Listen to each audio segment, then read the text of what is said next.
Bonjour à tous, au sommaire tout sur le Jeep Renegade restylé, le retour de la Toyota Camry en Europe, le Bentley Bentayga et la Volkswagen ID.R à l'assaut de la montagne de Pikes Peak.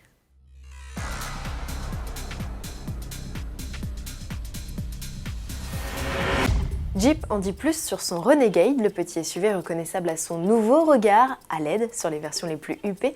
Sa calandre et ses boucliers redessinés s'offrent au-delà de ces quelques retouches cosmétiques d'inédits moteurs. Le modèle le plus vendu de la marque en France gagne 2 blocs essence aluminium turbo compressé. L'un est un 3 cylindres 1 litre de 120 chevaux couplé à une boîte manuelle à 6 rapports. L'autre, un 4 cylindres 1 litre 3 décliné en version 150 ou 180 chevaux avec au choix boîte mécanique, robotisée ou automatique à 9 vitesses.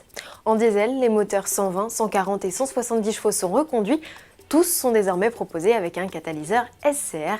Cette technologie doit permettre d'éliminer plus de dioxyde d'azote tout en offrant une meilleure efficience et davantage de performance. Le Renegade reste par ailleurs disponible avec ou sans transmission intégrale et dans sa déclinaison renforcée et surélevée Trailhawk. Dans l'habitacle, la planche de bord n'évolue pas. En revanche, le Renegade profite désormais de série de l'alerte de franchissement de ligne, du freinage automatique d'urgence ou du régulateur adaptatif avec système de lecture des panneaux. Jeep n'a communiqué aucun tarif, on sait juste que le petit SUV sera lancé en septembre.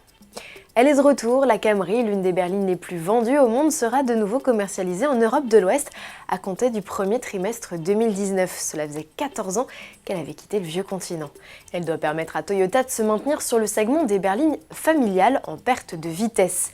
Plutôt que de renouveler sa vieillissante A26, il préfère la pousser à la retraite. Après près de 10 ans de carrière, c'est mérité.